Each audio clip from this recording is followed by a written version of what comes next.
there is a ton of new stuff, so I'm excited to kind of share all this with you. And there's a pattern to all of this. If you go back to 5 or 6 years ago, Virginia was considered one of the strongest at-will employment states, and generally think, well, that's good for employers, right?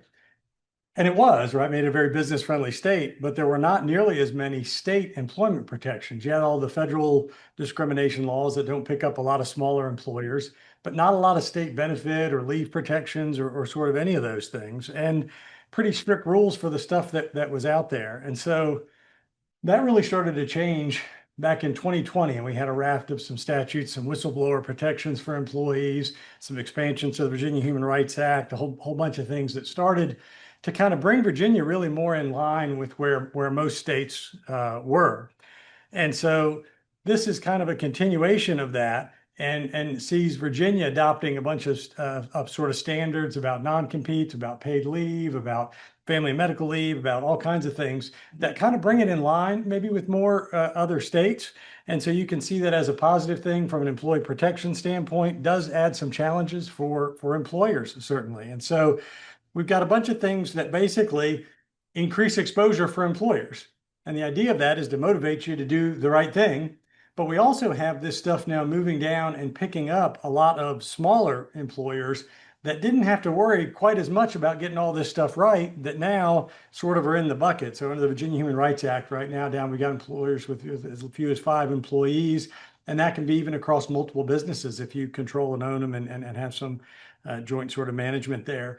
Some extensions on how long people have to file a claim after they leave. Right now, a pretty long period of time, and larger exposure to what kind of damages are out there. So we're going to walk through a bunch of those things and sort of look at them. I thought it might be fun to start with sort of a calendar. Not all this stuff happens at once. Some of it happened this month. So if you don't know, as of about 2 weeks ago, there's a new pay transparency statute that we're going to talk about. There's some more restrictions on non-competes. There's some wage hour changes and some things there. Of course, we have a little minimum wage bump in January. Most of us are above that anyway. The real big ones come in as we look a little bit further out. July of next year, paid sick leave for companies with 50 or more employees. And then you'll see out in 2028, 29, we start to see paid family medical leave benefits and some paid sick leave benefits that roll in to employers. So those things are going to create quite a bit of change. We've never had that in Virginia. We're already getting a lot of questions about that. So we're going to kind of jump into them in the order that these things are going to go live and sort of happen for us. So what's the first big one is this pay transparency one. And this is one that I think you need to be careful and think about, particularly if you have, for example, online postings that you've left out there, or maybe you filled a job, but you haven't taken it down. And so it requires you on any internal and public job postings to, in good faith, and we'll talk about that for a second, post a wage, salary, or pay range for that job. And it can't just be, well, our company pays minimum wage to $1 million, right? It's in good faith. You've got to set something you believe approximates and sort of reflects what the job is. And so when this happened in other states, one of the things that started popping up, because we have some multi-state employers that got some of these friendly letters, there's all these claims lawyers, and we have these kind of professional people that think it would be more fun to look for claims than to actually go get a job. And so what do? They go out and look for job postings that don't have this information. And then you send a letter saying, you're in violation of the statute. Don't you want to send me a little bit of money and settle with me? And so I've not seen that starting in Virginia yet, but when it rolled out to some of the states north of us, we certainly saw some of that going on. So we tell folks, hey, if you've got job listings, go out there and check. The good news is some of the services, Indeed, which are very popular, they now have a checkbox, right? And they're going to sort of make you do that and sort of help you with that compliance. But if you have stuff posted on your website or other job listing pages or other services or things like that, if you're at the research park and you've got something up on their job board, well, that doesn't require you to do that. Well, guess what? If you've got a posting that's sitting up there and doesn't have this information, you're now in violation of the statute. The other side of the statute, so one, the idea is you're supposed to be able to tell people what the range is. And the idea is that will help both have clarity of people for fit. But the bigger one, if you think about it, is really from a discrimination standpoint, that if I have a male or a female candidate, or folks with a different background or this sort of thing, that I'm going to put out there what the pay range for this job is. And I'm not going to skew it based on characteristics or things that shouldn't be considered. And so that's sort of part of that. The other piece of that is you can't ask or rely on applicants' prior pay. So generally speaking, you can't ask somebody on an application or an interview, well, what are you making now? And that used to come up pretty regularly because if you're trying to hire them, most people don't want to take a pay cut to come work for you, it turns out. And so, that's out there. If a candidate doesn't share their history, there's an anti-retaliation one. And there is a 15-day cure period in the Virginia statute, which is nice. Not every state did that. If you get a non-compliant posting and you fix it quickly, you're going to have less exposure to damages. But there is a private cause of action, and that can be somebody you didn't hire that was asked improper questions in an interview. And so telling your managers and your people involved, do not ask people what they're making now, because if you do that and then you don't hire them, they've now got a claim, and they can pick up, actual, damage, saying, hey, I think there was bias against me or whatever it may be. And so that's a kind of thing. So let's take that out of our interview scripts and make sure that we're out there.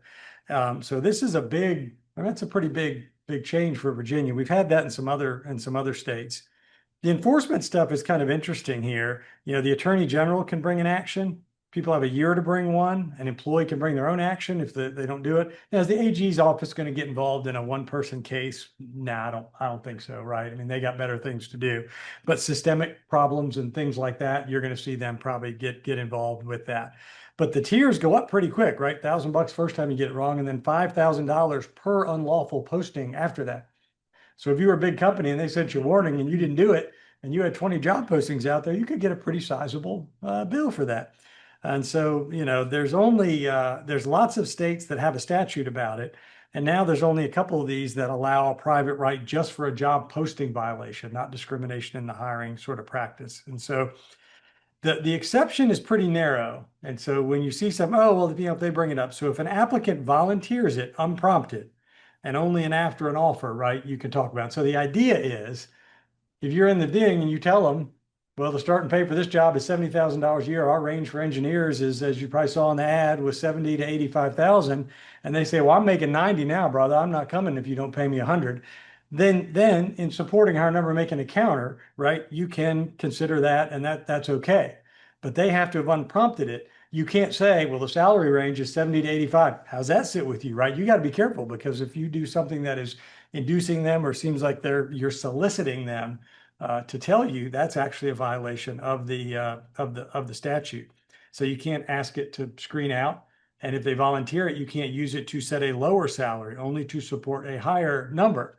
So that's kind of an interesting one too. If you tell them the range, right, and they say, oh, well, that sounds fantastic. I'm only making 55. You say, oh, great. Well, 65 probably sounds pretty good to you then, doesn't it?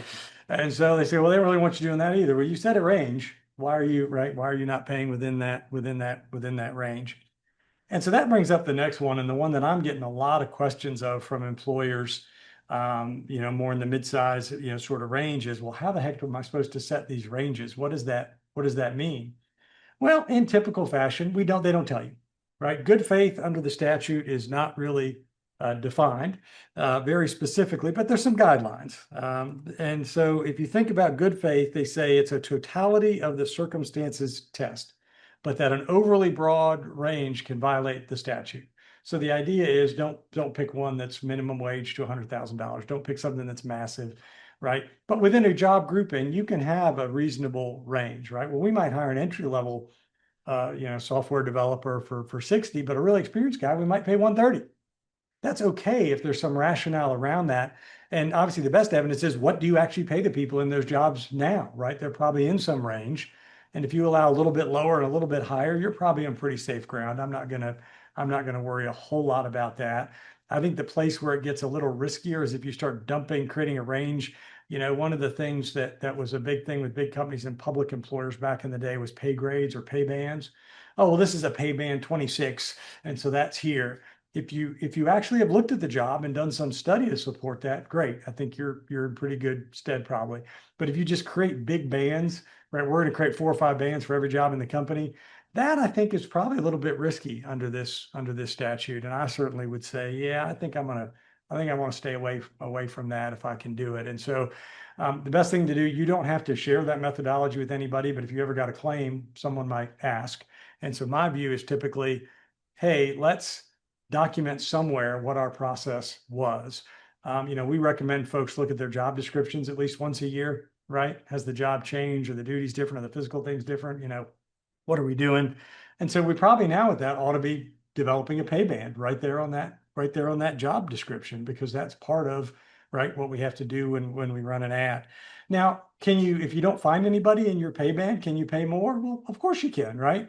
If you run one and you say our range is 60 to 80, but you can't get anybody to come, there's nothing wrong with either increasing it in the ad or just offering somebody more money. It doesn't really affect any of that. And so on that side, you don't need to be real worried about it. But the big one is check our postings that are out there and update them and make sure as we go forward that we're providing that communication. Yes, sir. So could a strategy be that you just post the salary is starting at X and then, So starting at X is not a range. right, So you got to provide a range. it has to be right? Yeah. It provides a range, not a just, it's going to be at least 58,000. I don't think you can do that. I think you've got to provide some 58 to 75. You got to define some general range for where you want to be, not a minimum. That's a great question. And we'll see. I mean, we'll get some guidance on this over time and some more clarity, which will probably take a little while. But and I don't see the AG's office being real aggressive initially about how they do that until some of this becomes more established. I think as long as people are making some effort to do it, I don't think there's a whole lot of risk. The risk is just not doing it at all, right? You just forget to do it, or you have managers continue to ask people about their pay in interviews or during your hiring process, or you have an application that still has it for your old jobs, right? I still see those from time to time. I don't know what's your current job, and they have the pay in there for that. And certainly manufacturing and someplace like that, that's fairly common to see that on applications, and that stuff all has to sort of go away. So the next one is kind of interesting, and this goes more to our folks that have some sort of restrictive covenant in place. So generally, this is people higher up in the organization. Remember, Virginia passed a couple of years ago you can't have these with what they defined as low wage employees, which is actually pretty decently waged employees in Virginia. That rule is still out there, and so this is people that are above that salary basis, so they're making pretty good money.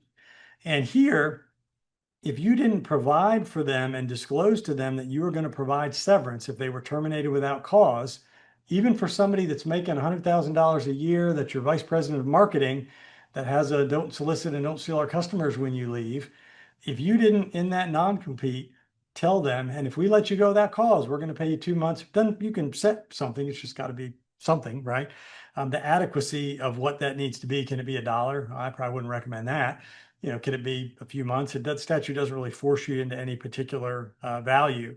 But any new one you enter into after July 1 of this year, if it doesn't have a severance provision built into it and that person gets let go without cause, you're not going to enforce that agreement against them. And so that's a new one. Existing agreements are grandfathered until you modify them. But if you modify them in some way, they're going to go forward. It doesn't affect one where you didn't include this provision, but they resign to take another job or they're fired without cause. So it's kind of another restriction, another kind of checkbox you've got to have to protect you when you're doing these. All of this stuff you'll see is non-competes are being more and more disfavored.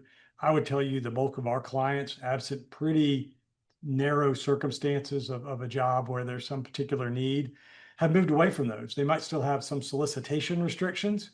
I get the question a lot of time, well, are those just okay? And under that other non-compete statute, the low wage one, there's a little bit of gray there about when does a solicitation restriction, when is it so broad that it effectively works as a non-compete? And that's kind of how the courts look at them. If it's so broad that it's going to restrict them from working in some space versus, hey, the 3 people that are your key clients, you can't sell to them, solicit their business for a year after you leave, right? That's pretty narrow.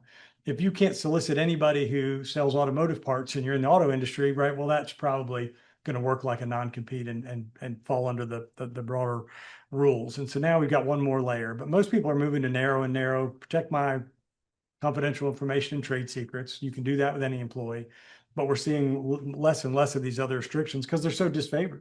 And even when they go to court, most times they're getting thrown out. And most of the litigation we see now is almost what we would say kind of prophylactic litigation. I'm suing so people know I'm going to try and enforce this, but the likelihood of actually getting them enforced and someone put out of work, that's pretty rare. You got to have somebody do something pretty egregious before courts most of the time now are going to enforce that type of restriction. So it's gotten challenging. Now it happens. I mean, we still see them in, key employees who leave and take clients or customers with them. So any of this out there, we're going to have to wait and see what this looks like, right? Doesn't tell you what the definition of cause is, doesn't say what the severance or other monetary payment has to be.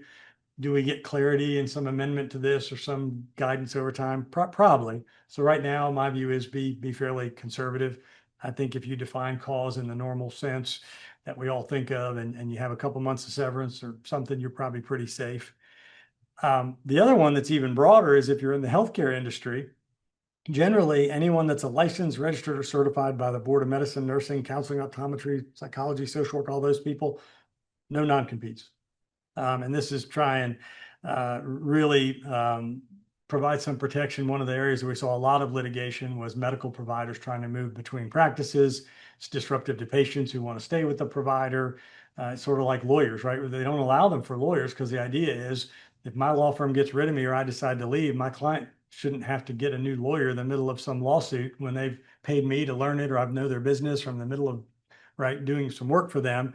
And then kind of saying the same thing. Well, what is the point of this? If health professionals are there out treating people, why are we allowing them to be locked in this way by employers? And there were some big medical employers that were pretty aggressive with enforcing them. And I think that's probably part of that. And so can't do this with those folks. And they can tell people where they're moving and that they can choose their provider and give new practice contact. And there was a lot of people trying to restrict that. And I had one recently, a physician who left and the practice told everybody he was retiring. Well, he wasn't retiring. He gave them notice he was leaving to open an office somewhere else outside his non-compete restriction. And they told everybody, all the patients, he'd retired.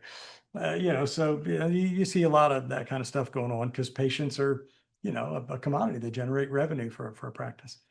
The exceptions for that aren't too surprising, right? Recovery of some defined recruitment costs. If I pay someone a relocation thing to get a doctor here, right, I can have some recoupment there.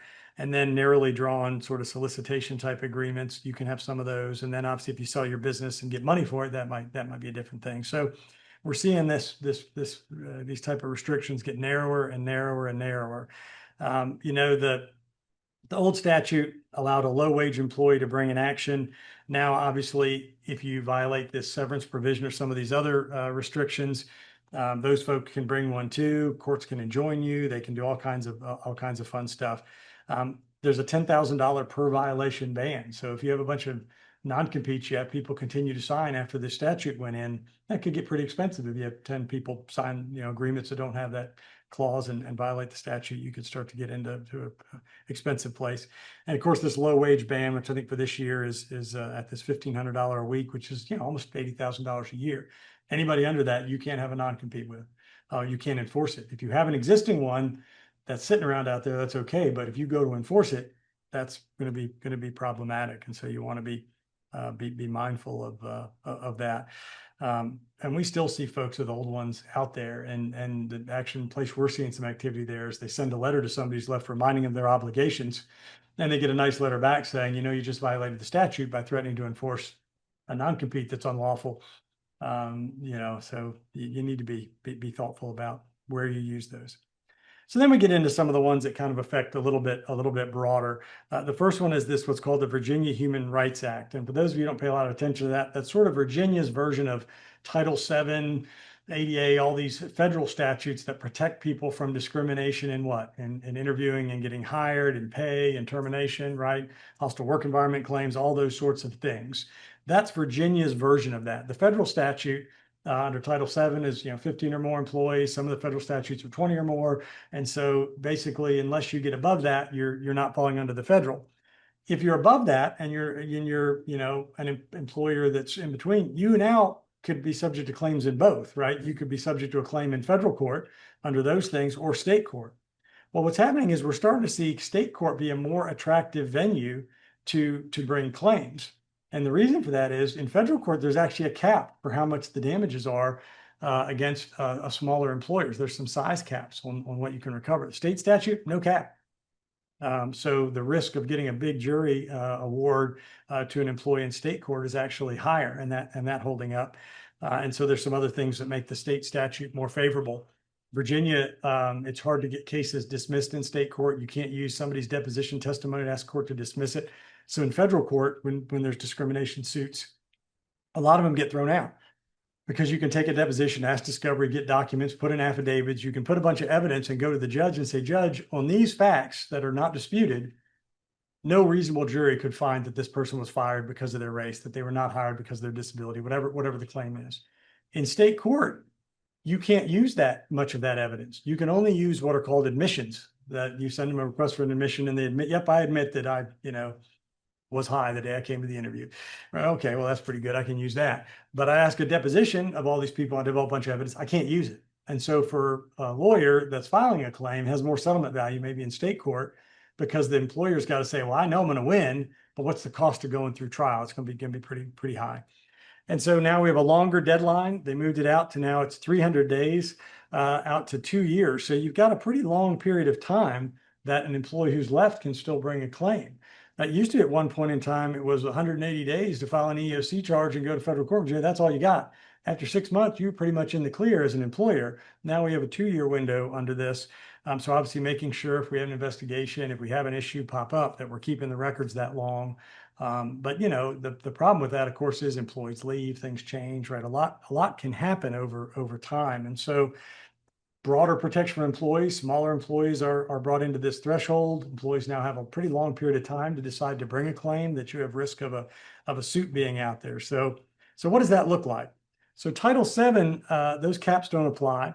There is a $350,000 cap on punitives in Virginia, but compensatory, lost front pay, lost wages, none of that stuff is capped.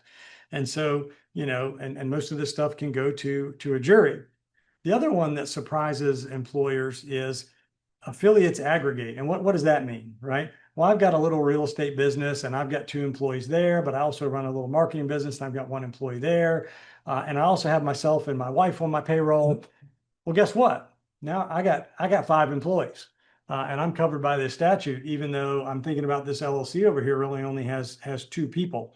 And so there are, depending on whether if they're all kind of run together and it's really you that's in control of all these businesses, they may be aggregated. And even a small business that has 1 or 2 people, you could have one of these claims pop up. So, the mechanics that in there, the scope of the Virginia statute is very broad. It's all the things basically covered under federal law.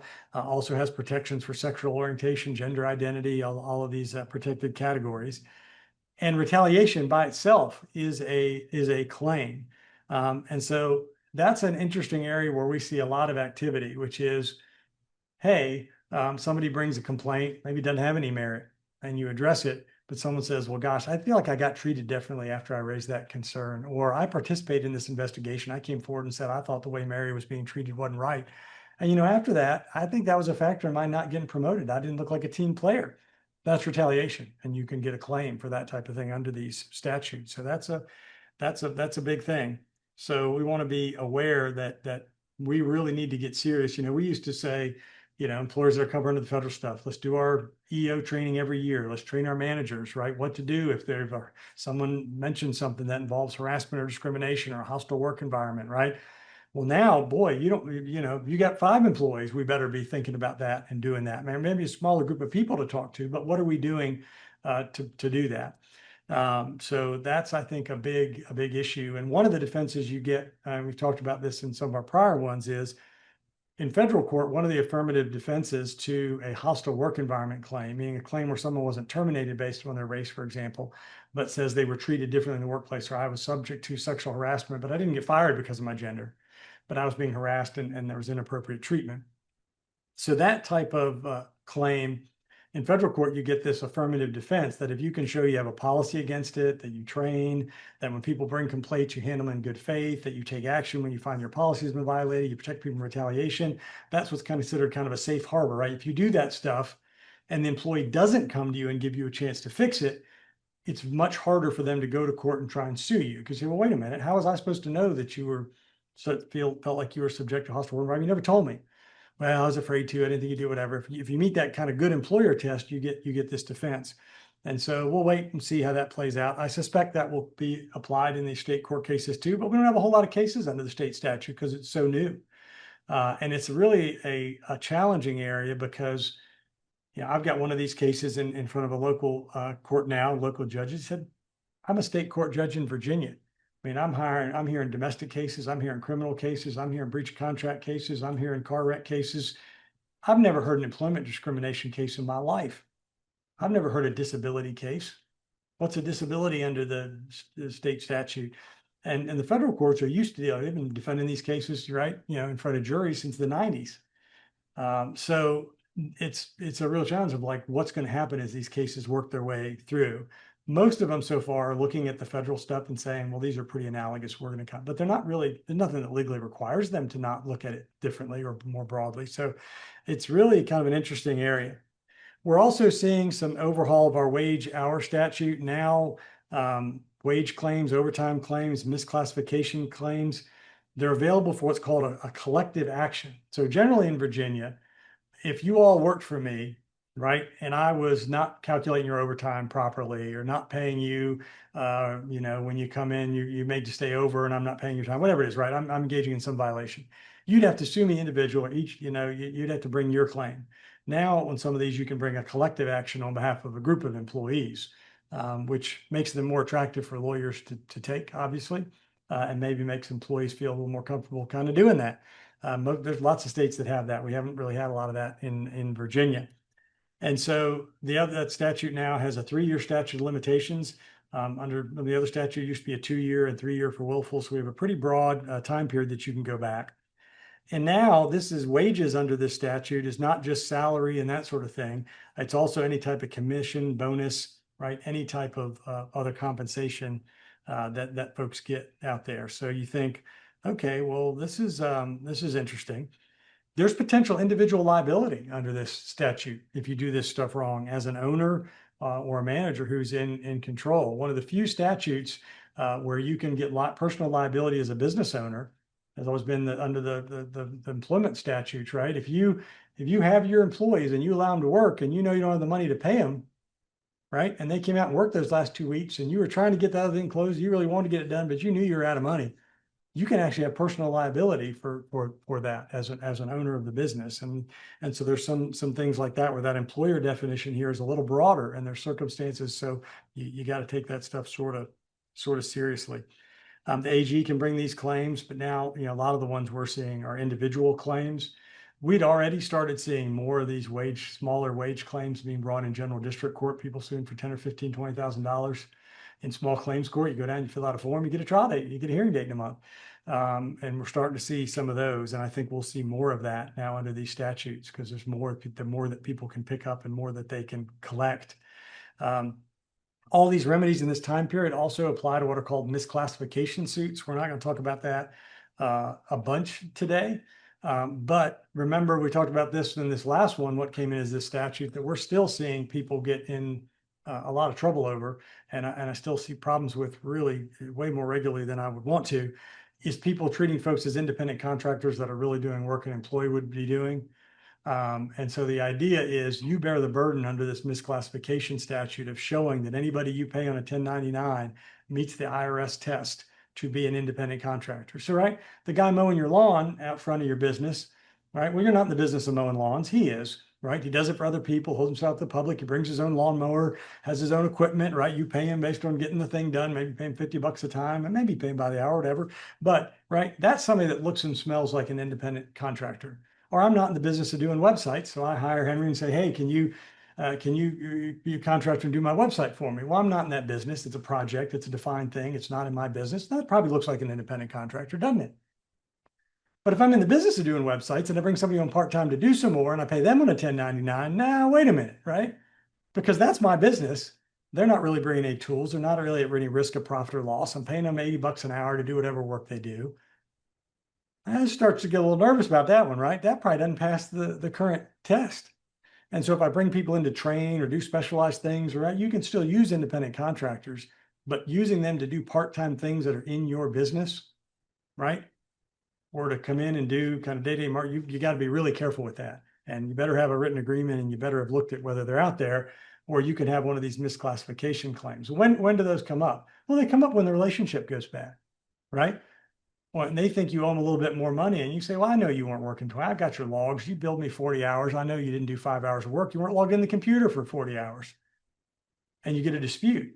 And so they come to me as a lawyer. I wouldn't do this kind of work because I defend employers. I try not to sue them when I can help it. And they come in and say, hey, yeah, maybe you got a claim for that, but you know what your even better claim is? He's been paying you as a 1099 for the last 3 years. And guess what? You probably look more like a common law employee. That's a really valuable claim because he didn't withhold, you didn't get benefits, right? He didn't make the employer side of FICA and all the withholdings and all. He didn't contribute Social Security for all this stuff. Let's sue him for that. And we can get attorney's fees, all kinds of fun stuff. And so we see those letters coming out to people using independent contractors that way. The risk is if it doesn't go well, you've got some exposure if they really don't meet that test. And so now we've got this same 3-year look back, same broad protections for that under this wage hour statute. So those are becoming a more attractive thing in Virginia. We historically have not seen as much wage hour litigation as most other states. I think you'll start to see that increase with this statute. And then does that make employers pay people properly? Yeah, probably does, right? If you're paying people right, it's not really a big issue. And so, it's one that's out there. So Could you jump back and see Oh. the construction note? Oh, yeah, yep. Here's a I think I understand it, but just clarify that. right. So if you're in the construction business and you sub out some work, right, to do the framing, to do the drywall in your house, and that sub does not pay people properly, right? Or you treat them as a 1099, but they're really not, and just work you whatever, you can be liable for wage violations under that as the general or as the uphill sub in between using some other folks. And so if you've got a sub below you, you've got some responsibility to make sure they're paying the people properly now. And if not, you can be drug into that suit as well. And we're seeing some of that on bigger construction, projects and things where there's some sub not doing it right. Well, guess what? A lot of those are entity just set up to they don't really have a lot of assets. And so there's not much ability for these workers to recover from, right, Bob's drywall company that's now gone next month and has no assets. But if they can go uphill to the GC, now all of a sudden, right, they've got somewhere to go with that. So yeah, it's a big deal if you're in the construction business of what you do to make sure and protect yourself from those type of claims. My partner Brian Wheeler does a lot of construction related work, and it's a big thing now in contracts with your subs to look into all that stuff, particularly on bigger jobs.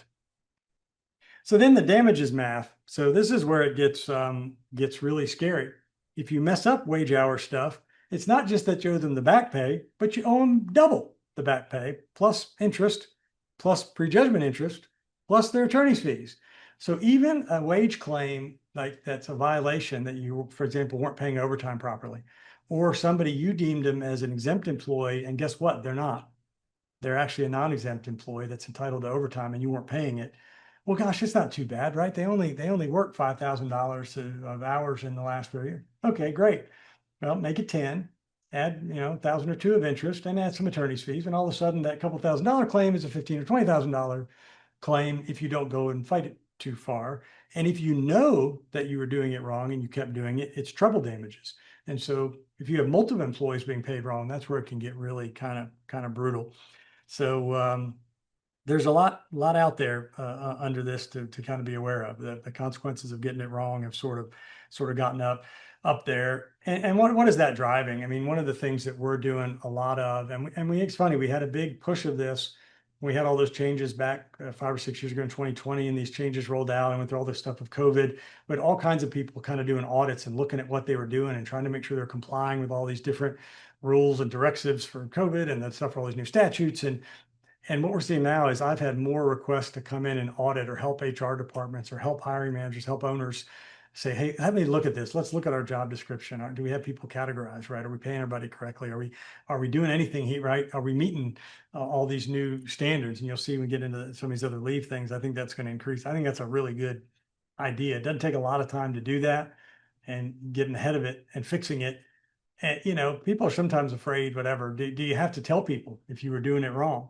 And interestingly, morally, I'll set that aside, right? That's up to you as owner and what kind of relationship and how you want to run your business. But legally, you don't. You can just fix it and go forward and let the clock run.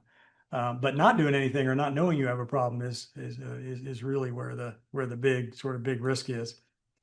So the other ones, these aren't a real big deal. If you have folks that work outside, there's actually a heat illness protection one now of some things you've got to have if you have folks that work outdoors.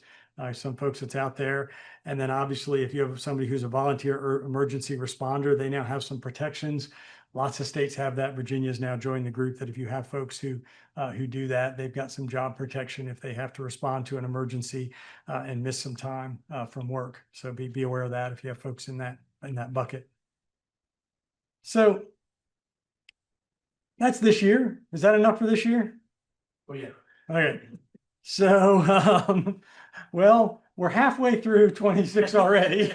So we have less than 6 months now to prepare for 27. So we probably ought to talk about that too. Obviously, the minimum wage, we have some increases that are coming up.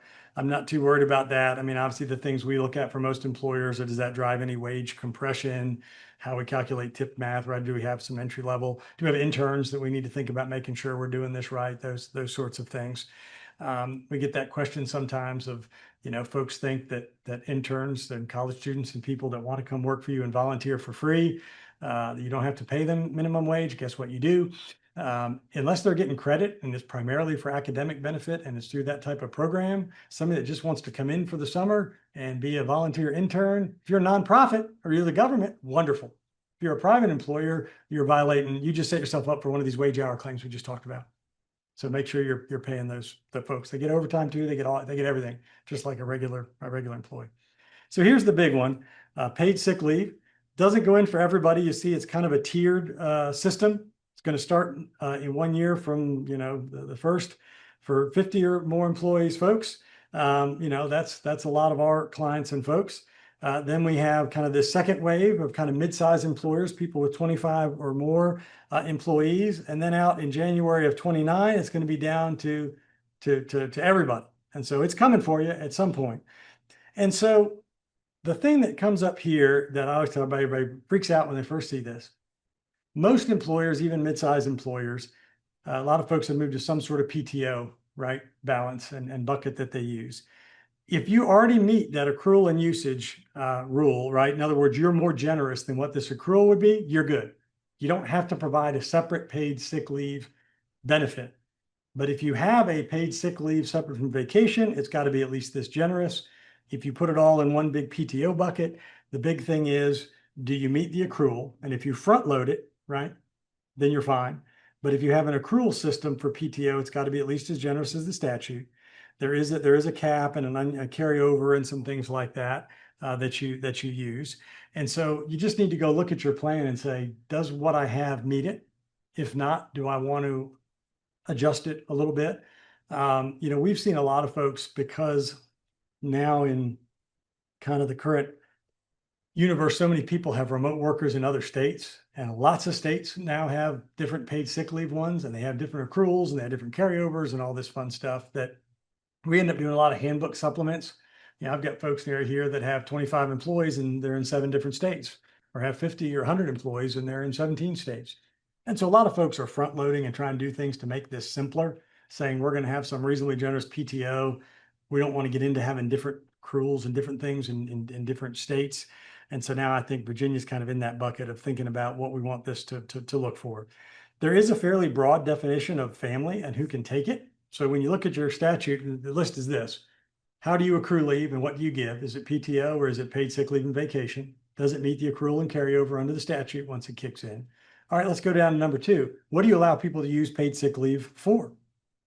Because some employers only allow to use it for your own sickness. Now, a lot allow you if your child is sick or that sort of thing, but not everybody. Well, guess what? The statute here, it's the employee or their family member's illness, and the statute has a fairly broad definition of family members. It also has an ability to use this leave if you are a victim of or in a situation where there's domestic violence, sexual assault, stalking, some of these, which is a feature we've seen in a lot of other states that's now come to Virginia. You get some protection to be able to use your paid time off for that, so you don't lose your job because you're a victim of domestic violence and you have to leave your home or go somewhere or receive care or whatever it may be. And so that's out there. There's enforcement penalties, kind of like the wage hour statute. If you don't provide the unpaid leave, you can get a double amount plus any actual damages and things that the employee suffers as sort of a result. So a lot of employers that I've looked at so far, they're already compliant with what they're doing. Some we've had to change our definition of who's eligible for leave a little bit to make sure it works. This is one that I think the gets an asterisk to sort of keep an eye on it. DOLI is supposed to be releasing some regulations to tell us, right, how they're going to interpret this. That will give us a lot more kind of meat around this that we can look at. I also think this is a statute that there was a push to put a bunch of this stuff into place. I think this is one, and the paid family medical leave one that we're going to talk about as well. We may see changes in those. This stuff all gets in there. They do all this stuff fairly quickly. You know, it's not like Congress where you have a million people and all these committees and all this stuff. Virginia kind of has part-time legislators. And so just like some of the non-compete statutes, some of the things, they get them and then they forget, they put some in there that didn't really make sense or doesn't quite work. It was done well-intentioned, but then it gets out there and everybody says, well, did anybody read subsection D? That doesn't really make any sense. What the earth does that mean? Or that's not consistent with, and they'll go back. And I think this is one where we could see some changes to this to provide a little more clarity. You know, could it change what size employers it applies to? Most states don't apply it down to people with 1 or 2 or 3 or 5 employees. Most states have a minimum number, not all, but most have a minimum threshold that only applies to mid-size and larger employers. So keep an eye on this one. I think we could see some change there, but that's kind of a meaningful one. And so, Can I ask a question? oh yeah, absolutely. Sorry. So with Yeah. this and all of them, the number of employees, are they FTEs or the number of people that are sitting in a place? So like if I've got a pottery studio instructor that teaches Yeah. 3 hours, 3 weeks a year, are they counted? So I believe that it's per employee, that part-time ones do count, but I can double check that. I'm not sure if the regulation, if they specified that and defined it in there or not. I'm Okay. trying to recall off the top of my head, you know, sort of some of the statutes like the FMLA one, part-time employees, you don't do an FTE equivalent, but there are some statutes under some of these others where you do kind of an FTE calculation. So we can check on that. I'm not sure if I've seen something specific on that Okay. yet. And if you have everything banked together as PTO, Yep. you still have to define sick leave usage or just that PTO is available for time off requests. So it's a great thing. If they can take it for anything, that's fine. If you don't find, if you say, I don't care what it is, you don't have to tell me, right? But the problem with that is you've got to allow sick leave. You can't require a certain amount of notice or prior approval, right? If I'm sick, I'm sick. And so most people say, hey, here's the bucket of things, right? You can take it for an emergency if someone dies, if you're sick, your child's sick, whatever. So if they can use it for anything they want and you don't penalize them for just not coming in today and saying PTO, if that's good enough, then you're not really required to do much else because everything that's possibly covered under the statute is there. Most folks define at least what you can have unscheduled PTO for. And so most folks have a scheduled and unscheduled PTO sort of definition. So that's kind of the thing maybe to think about there.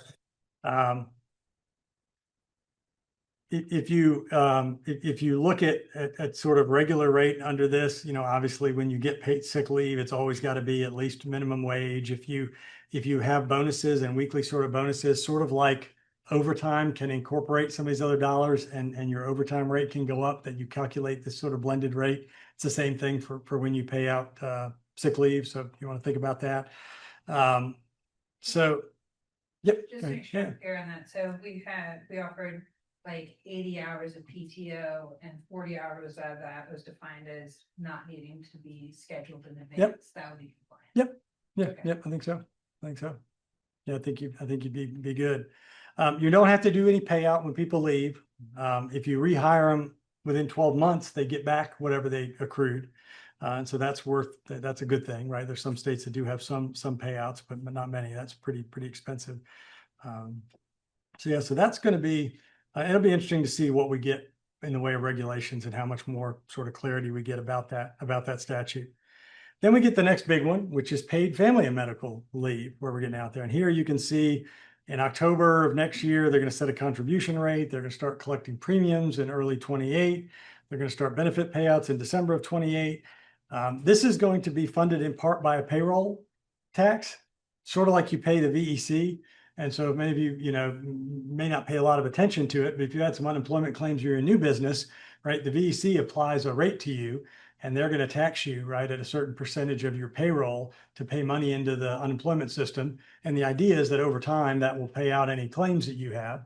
If you get a really good claim history, it goes down specific to you. So if you've been in business for years and years and years and you never had any claims, you could get down to where you're not paying much of anything into the VEC.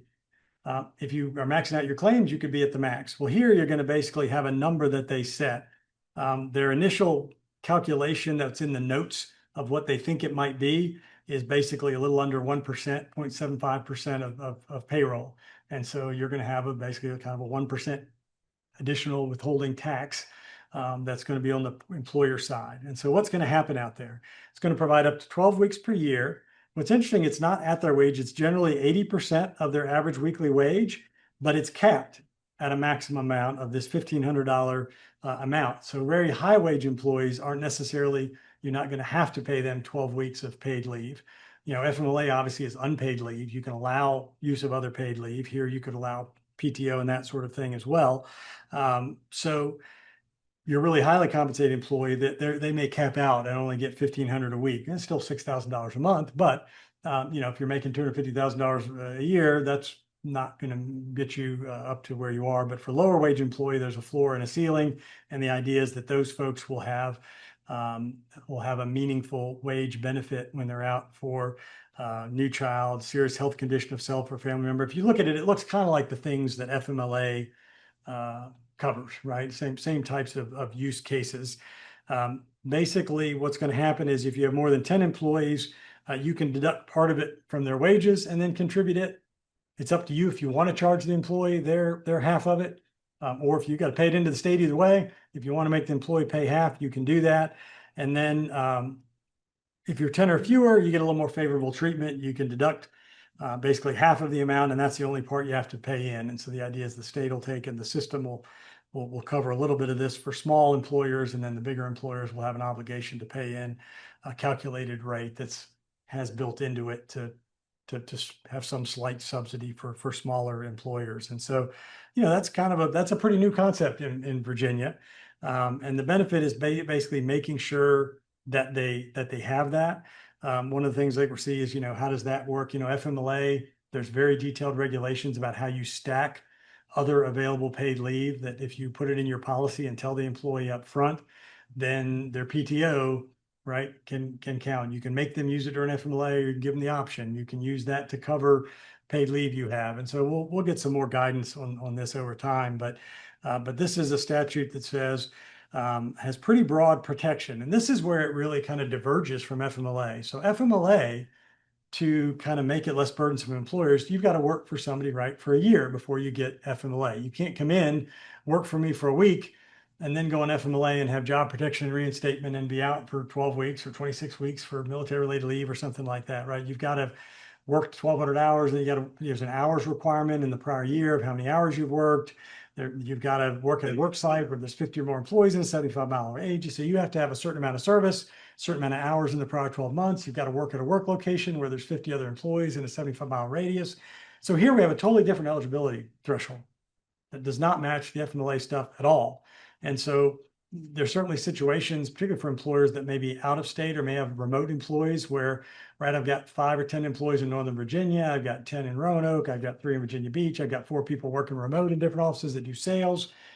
None of those people are going to get FMLA because they don't work in an office where there's 50 or more employees in a 75-mile radius, even if all of those numbers added up to over 50 employees. Or you could have one headquarters in Roanoke with 60 employees and these satellite offices. You could offer it if you want, but you wouldn't be required under the statute. So here, all you have to do to qualify is have an employer that meets the size threshold as it kicks in, and they have wages of about $3,000 in the last two quarters.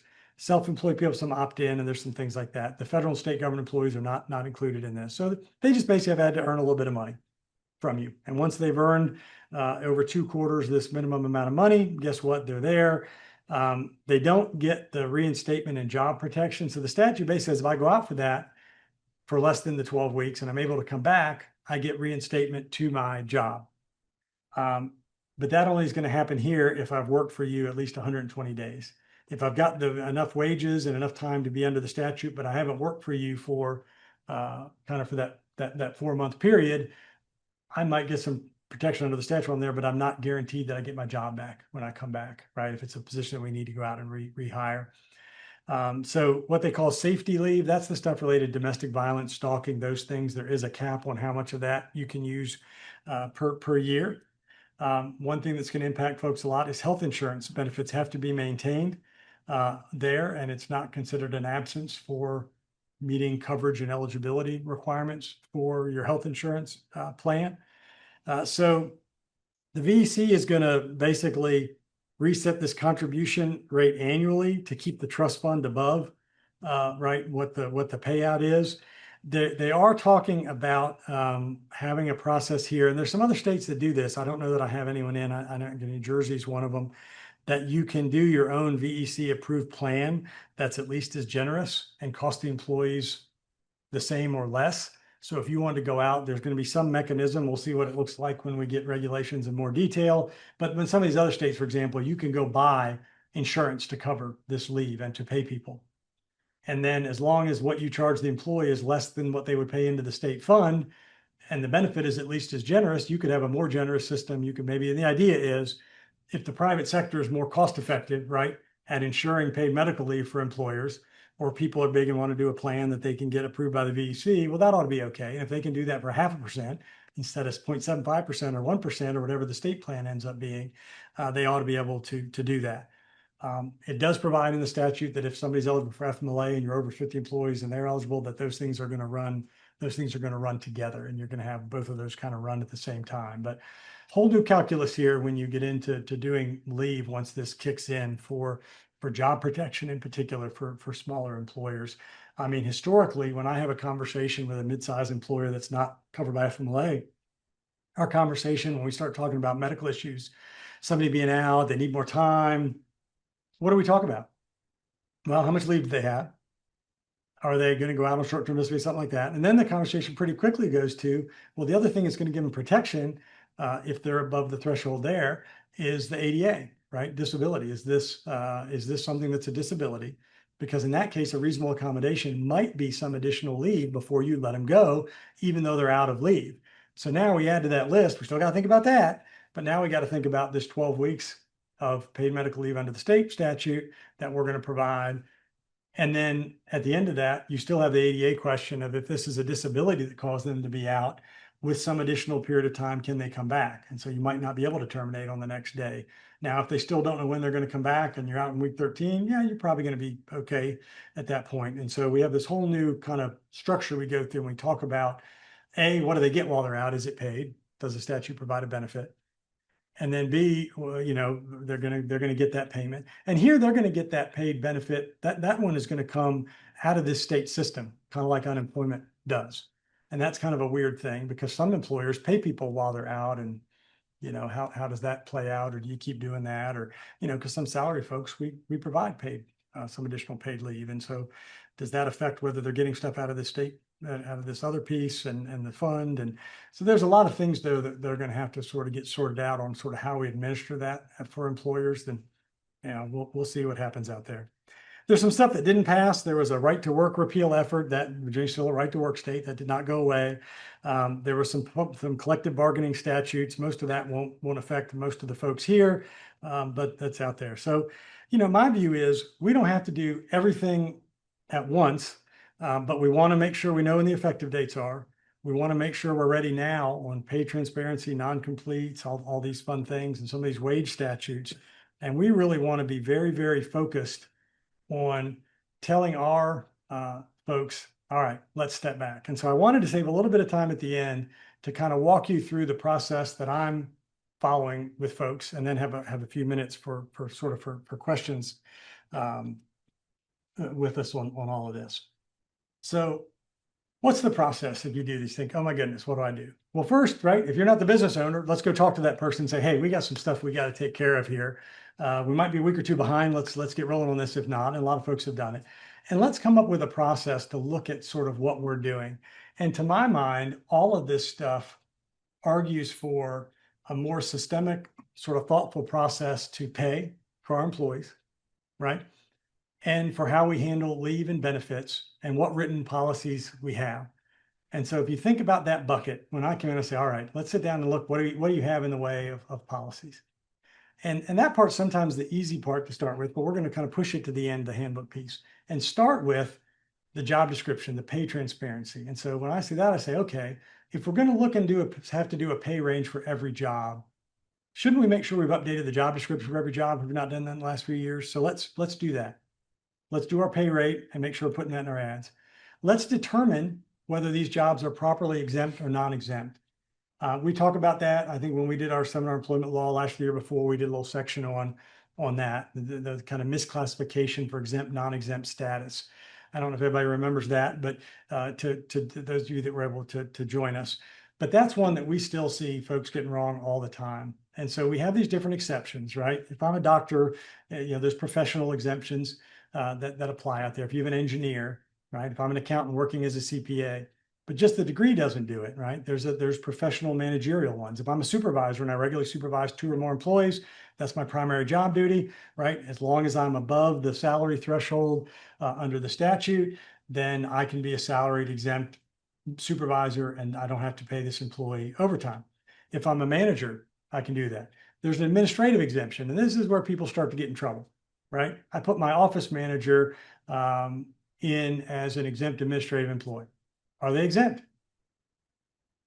Well, who the heck knows, right? Depends what the heck they do. How much judgment and discretion do they have, right? If they really have a lot of authority to do things that are meaningful to the business, they may be exempt.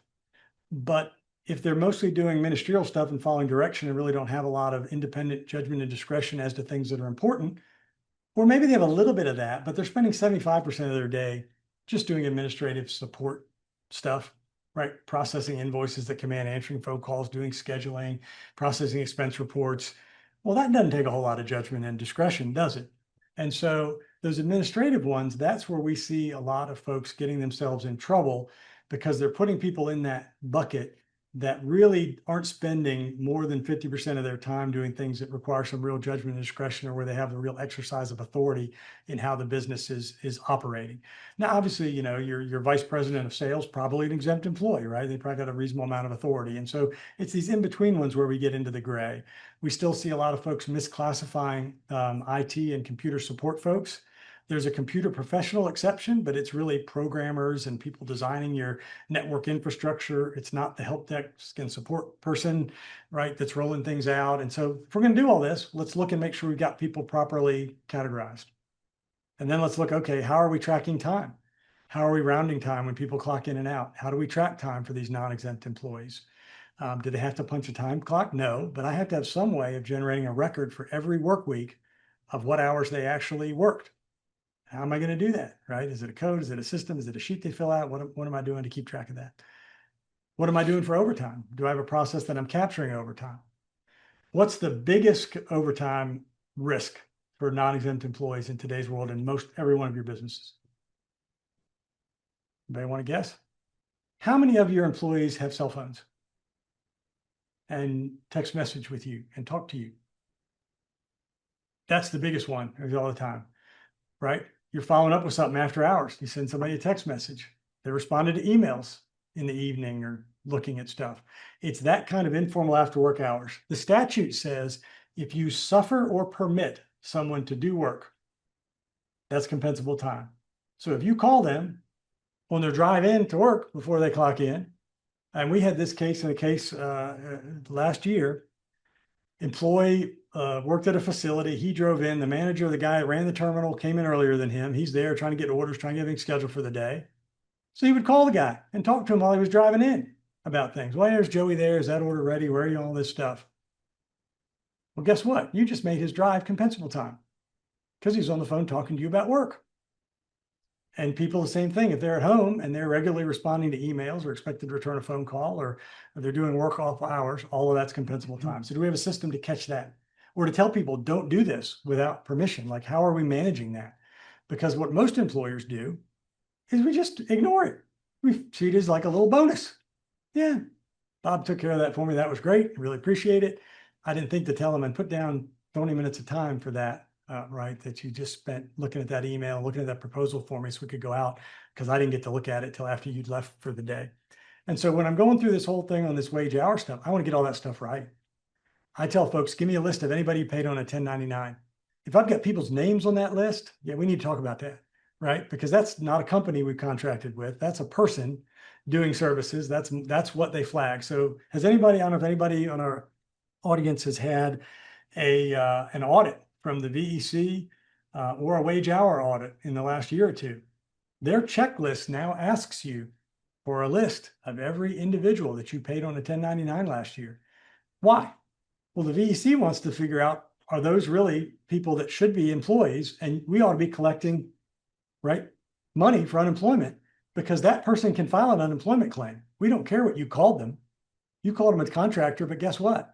They've worked for you for 4 years. They work 25 hours a week. They sit there in the front of your office. They're doing whatever it is they're doing, right? Guess what? That employee can file for unemployment. They're going to get it. And you're going to get in trouble with the VEC because you didn't have them on your quarterly payroll for all those quarters. And you're going to get a nasty little penalty and fine from the VEC. They're going to pay the claim. And so now when they do audits, they ask for that information. If you get a wage hour audit, same thing. They're going to want to see all of those. And they look at that. And if they find some problems, or if you're big enough, they might come in and look for kind of individual LLCs and want to see those sorts of things. And so all of this to me this is all complying with this new wage hour stuff and reducing our exposure. Are we defining the jobs right? Are we setting the pay right? Are we setting the pay bands? We advertise it. Are we training our people not to ask about pay? Are we properly managing what we compensate people for out of hours?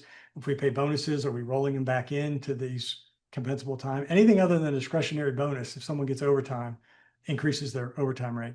And it's going to increase the rate that they get paid for some of this protected statutory leave. And so are we doing all this stuff right? And so we want to do that on the front end. So to me, that's bucket number one. Think, all right, check, that's fun. Now we got bucket two, which is sort of right compliance, right? Are we using restrictive covenants, employment agreements, those sorts of things, right? Are we doing them properly? Well, you really ought to have a confidentiality agreement and some of those things if you're in a business where that stuff's meaningful, because even if you can't stop somebody maybe from working for a competitor, you darn sure don't want them taking and sharing any of your confidential information, your customer list, your price list, whatever it is that's valuable in your business about that relationship, right? And so you want to protect those things with an agreement, and you want to think about some solicitation. So let's look at what agreements we do have with any employees. And then I add to that list, you have to provide severance if you want to do one of these non-competes and have it meet that new statute. Do you have a standard severance agreement anyway? Because it's the cheapest insurance in the world, right? If you've got something that's not working out, I always tell folks, you probably put up with it longer than you should, right? If you're like me, right? I've had employment. It's easy to come preach all this stuff to everybody, but look, I've had challenging employees and I've waited and not managed them perfectly and let it go on longer because I'm busy and you got other priorities in the business and right. And boy, it's gonna be really a pain to try and hire somebody new or train somebody next week. We'll just deal with it for a little while. And so I tell folks, severance is no different than that, right? You probably waited a month, probably waited 6, giving somebody, particularly if you decide you need to make the decision now that you've kind of had it, right? Or you need to make the change, providing some, benefit to that employee reduces your risk of litigation dramatically, and that people are cooperative and all those good things. And most people, once you get out past a couple of weeks, don't turn it down. And so do you have a standard one? Kind of what's your process for that, right? When you do these things, do you do an exit interview? We kind of talk about all that. Then we have to move over and say, okay, well, what do we do next? Well, now we have got to look at our handbook, right? Because now we're under the Virginia Human Rights Act if we're a smaller mid-sized employer. And our handbook may not, if we've got an old one that we pulled some language from what used to be an old Title VII, here's the protected classes, it doesn't even have all the classes that are protected under the Virginia statute. It doesn't have gender identity, doesn't have sexual orientation, doesn't have traits associated with race. It doesn't have, right, all this stuff. Does it have genetic information? It doesn't, does it have everything that's covered under the statute? Probably not. So let's look and make sure we have one that meets the state statute because it's broader. All right, so let's go make sure our policy, do we have a complaint procedure? Do we have anti-retaliation provisions? Several of these statutes have retaliation provisions in them. So let's go and look and make sure we've kind of done that. And have some sort of process for trying to get people to bring complaints to us. Do we have that anti-retaliation? Do we have a safe harbor in the handbook about pay? One of the things you can do to protect yourself and these wage hour claims from getting a more serious violation is have what's called a wage safe harbor policy. If your pay's not right, come tell us, we'll fix it. And it talks about the kind of deductions that can be made. And they're limited to what deductions you can make from an employee's paycheck. There's 7 of them without their permission. You actually have a policy that lists those out and says, hey, if something else is in your paycheck that you think's not right, or your bonus wasn't right, or your overtime's not right, come tell us and we'll fix it. That actually reduces your exposure to a claim. and how long and how much money somebody can collect if you do have a mistake or a problem. So we go, let's check off the list. Then we come down to our leave policies and say, all right, well, when's the last time we looked at those? What makes sense? If we've got this paid statute coming in with this state paid medical leave benefit, we do or don't have FMLA depending on our size, right? We've got this sick leave PTO type thing. That's an employer payment, right, to the employee. Whereas the paid family one, it kicks in as a state making a payment. How does all that interact with what our current leave policy looks like? Do we want a PTO one? What do we want to say about paid leave? Do we want to pay a supplement to people if they're getting money out of the state system? Do we want it to be the difference between what they're getting from the state to make them whole? Because they're probably not going to get 100% of their wage during that time period. I've got lots of folks looking at restructuring for that and planning, well, how do I plan that into my budget, right, for next year for this stuff? Do I have this extra 1% in my payroll raises for the year? I'm starting to do now. I'm doing some planning around all of that. And I'm looking at my policy. Do I want to have a separate sick leave and a separate vacation policy? Do I have people in other states? Have I looked at what I'm doing there if I've got remote people? And so we're seeing a lot of people go back and say, let's take a blank sheet of paper. What the heck would make sense? Maybe what we're doing today is real generous. It meets all this. We're happy with it. We don't really need to do much. But maybe it's doing some things that don't match up real well with this new scheme. And there's something we could do that's smarter. And so that's kind of last piece is kind of go through that side of sort of the policy envelope for lack of a better term. And so that's what I'm doing with folks when we sit down. We kind of have those three major categories. And if you sit down and work through those, there's almost always some follow-up and some things that we think, all right, here's our list. Yeah, we're doing pretty well on those four. These three, we got a little bit of work to do. We got something else here we need to do. And so you don't need to do everything at once. Obviously, the pay transparency piece, jump on that immediately. Some of this other stuff, I think we can be a little more thoughtful about how we update what we're doing. And then the other is, what kind of training do we do? And I think training used to be something that, every employer I have that has more than probably 50 employees, they're doing training every year. We're doing some EO training for everybody. Sometimes the employers do some of that themselves. We're doing sessions for managers. We're trying to make sure they understand when they get information about FMLA, what to do, right? We're trying to make sure in interviews, they're not asking unlawful questions. And we do a session for that for all the managers and supervisors. Sometimes we record those, and every time we hire someone, they can play the video to them, right? Now I think that's pushing down. And I think even if you're a smaller employer, you probably need to think about doing that. I always tell folks when it comes to this type of training, you don't get extra credit for having a full day session or a 2-day workshop or even a 4-hour session. And nobody wants to listen to stuff that long, right? You can do this stuff in a pretty compressed way. I'd rather talk to your supervisors for 20 minutes twice a year, tell them what they need to do. Here's what you need. Let's talk about interviews for 20 minutes today, what you can and can't do, or 30 minutes, right? On the back end of your annual other training that you do. Or let's come to one of your meetings and do that once or twice, then do some 3-hour thing and everybody's zoned out after the first, 45 minutes. And people just can't, they're not absorbing anything else and you're giving them too much content. And so, but I think you need to be thinking about doing something. And when you onboard people, what are you doing now to talk to them about this stuff? So I think if you go through that process, a lot of that you can do on your own. There are great checklists out there for doing this stuff. They're not super hard to find. If you want help with it, let us know. We'd love to help you and chat with you about that. We got a couple minute late start today. I feel awful that the calendar got messed up. If anybody wants to have a quick call with me to talk about that checklist for their business, I'm happy to do that.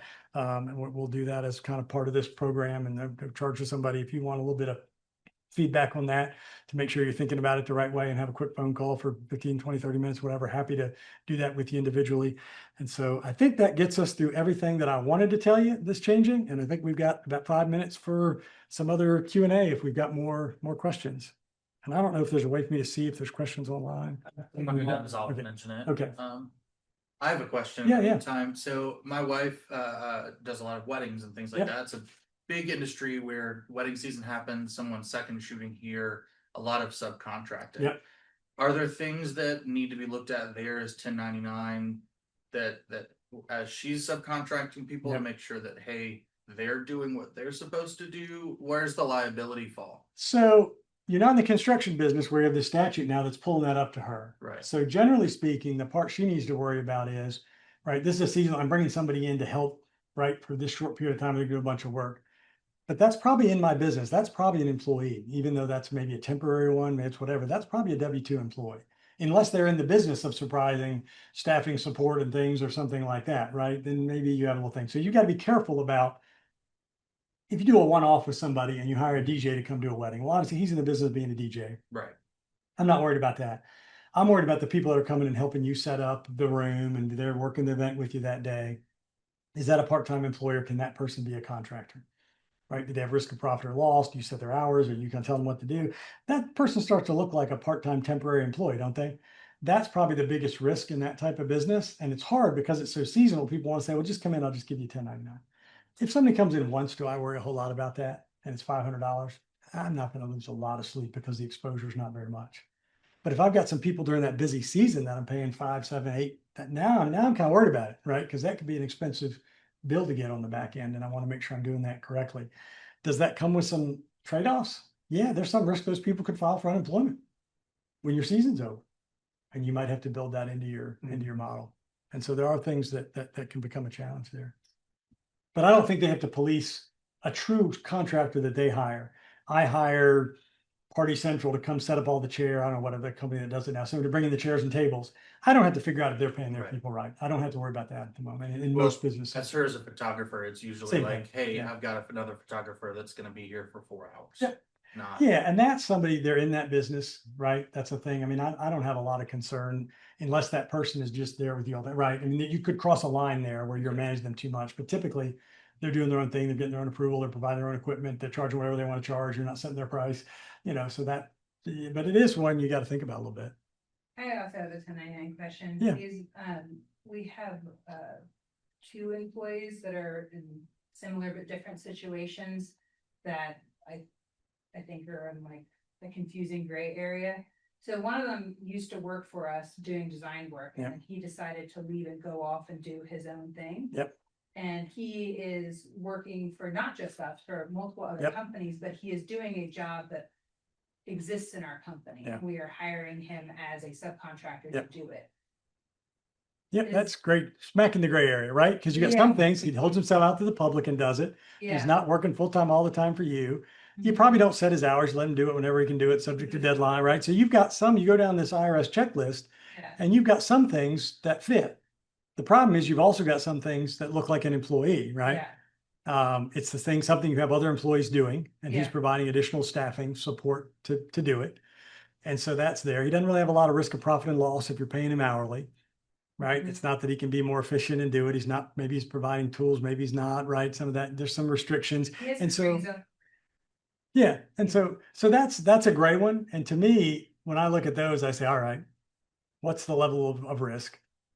Do I put a good independent contractor agreement in place? Do I have him rep that he's doing his withholding? And so we have some folks that do in that space that actually we have a little checklist. If you ever see, I can share one with you. That is literally like, hey, does you're gonna have to do it through an LLC. We're not Okay. gonna contract with someone directly. You need to confirm to me that you're doing your withholding and wage stuff. He does have an office. Right, and we're gonna make you check some of these boxes. You're gonna represent to me that you hold yourself out to others, you provide your own equipment, blah, blah, blah. Here's of your Okay. workspace, and I'm gonna try and do whatever I can do to move it to look more like a contractor, right? So for example, if I can use somebody like that on purely a project basis, I'm sending you a project at $700. If you can do it in an hour, you get $700. I know it's probably gonna take you 20 hours, right? I'm gonna define the scope of the project. I'm gonna give you a due date. And I'm gonna pay you to do a deliverable. Does that look more like a contractor? Yeah. If I'm just in the workflow like everybody else, the ones I get worried about are they're just kind of in the workflow. They're providing some additional part-time support. Maybe they're on your email even, right? People are still using the company email. Now this starts to look dangerously like an employee, where I think your exposure, if that ever goes bad or you get audited, could hit you. And so our exposure would be both if, like, I feel comfortable with this particular person about like us keeping a good working order, but Yeah. like we would still have exposure risk. And so I can tell you, legally all the time is their answer that this isn't quite right. But you know what? I'm not really worried about. I've known this person for 20 years, right? Yeah. If I hire my son and I'm paying him as a 1099, he really have a W-2, I'm not real worried he's going to sue me. Yeah. My risk there is that, well, maybe you would, I don't know, but I think we're pretty close. So the risk there is you get your next VEC audit, Okay. right? Or you have a wage issue, or you get a wage hour investigation for some reason, or you have some other disgruntled employee leaves, like something happens. And the most likely one probably for your business would be just a regular VEC audit, because it's on their list now. They're going to ask you for that stuff. And having some sort of like written agreement. in Oh, place. absolutely. And they've not dug into a lot of those where we've had it where there's a written agreement and there's scope of work documents and there's that stuff. They've not really dug behind that. Gotcha. The ones that they've really dug into are the ones where we have just individuals getting paid on a 1099. We had a company in the professional services and in your sort of space, and they had some people that are retired and they would have them come back and help on bigger projects. Hey, we don't have anybody up in Lynchburg. We need somebody there for a few days. Will you go over there and be Yeah. on site? And those are the ones that they really got because they're doing the same thing they used to do when they were an employee till they retired last year. They're just doing it part-time as needed. And it doesn't look real good. Second person I was gonna ask about, which he is not coming back to do the same role that he did, Yeah. but he is coming, he retired. And then we needed somebody to help train. Yeah. Basically the person who's Yeah. doing his job now, and we're hiring him as a 1099 Right. consultant. Yeah, and so if that's got a fairly defined time period, and it's a fairly defined, this is the project, right? We're hiring you, we're not in the business of training, we do some, we're gonna hire you to do that project. I don't think that's super high risk. Okay, I mean, some, right? Because it's an 18-factor test, no factor control, like, there's always some risk unless it's clearly A or clearly B. But, to me, it's just where are you on that continuum? That would not worry me as much because I can make it look like a project. yeah. One question from the chat here. Are there any changes to requirements for businesses having a 401k plan retire path? Not that I'm aware of in Virginia yet, no. One more question, so are there steps that a construction contractor can take to protect themselves from the potential of subcontractors who are violating, are potentially violating misclassification Absolutely. and or wage? Oh, absolutely. policies? And the big contractors have all gotten really good about this. So now it's flowing its way down to smaller ones. Before they get paid, it's just like you have people sign a lien release, mechanics lien release waiver to get paid on projects. We're having people sign certifications that these people have all been paid that cite the statute. They agree to indemnify and hold us harmless if they haven't paid anybody. And we're creating a thing that if they haven't done it right and we get caught on something, we're at least going to have a claim back and can show right that we did all that. And so we're starting to see those sort of labor certifications being used with downstream subcontractor and construction almost as a matter of course. Yeah, that's good. Yeah, 'cause I was wondering, like, if you could do that, that would protect you or not. Well, set up. So it doesn't protect you from a claim under that statute. Yeah. It gives you a cause of action and ability to go back and whack the other guy, and it shows that you're not a willful violator, and so it reduces your exposure on that side. Because some of these statutes have 2 years for regular, 3 years for willful, and if you can be drug in as the employer, you want to make sure you're at least limiting it as much as you can, and pushing that exposure down onto them. Helpful, we don't have visibility to our subcontractors' books, No, and there are some businesses that have gotten into that. Most people don't want to get in the business of doing that. I'll tell you, some big primes, they have audit rights now to come in and they will do spot audits of payroll for labor contractors that are coming on site. And they do it for this now. They do it for things like I-9 compliance because they don't want to have exposure there and have a raid come onto their site and the whole work crew gets taken out and they were subbing them out and then somebody thinks that's a shell and you get drug into that mess. And so we're seeing some of the bigger contractors are starting to get where they think, we need to do that, or we're going to have you bond some of this, right? We're going to kind of see what we can do for this type of thing. The other is insurance, right? And so you can't insure your own willful violation of the law, right? I can't get battery insurance so that if I get mad at Henry, I can go over there and slug him and I say, well, turn and go talk to my insurer. I got insurance coverage, right? You can't insure illegal conduct. You can't insure your breach of contract, right? Because you control that. But you can insure other people's negligence that results in a claim for you. And so you can have in your, as a rider to your coverage that you have for your contracting business, you can have coverage for those type of third-party wage claims. And defense costs of that is the big piece that the insurance company's lawyer will pick you up. And that coverage, if you already have CGL and you have some decent coverage, is not super expensive. So I would tell you that's the other place that if I'm a mid-size contractor, my view is how do I get that risk off of my plate? I can do so much with this up, but also how much can I actually manage everybody, right? And run my business. So can I get my insurer to take on some of that risk? And I just pay them an extra $700 a year in insurance premiums and I call it a day. Any other questions? And I appreciate everybody's patience again and everybody for joining us today. And please let us know if you have any follow-up. My email is on here. And if you want any other information about the stuff, just please reach out.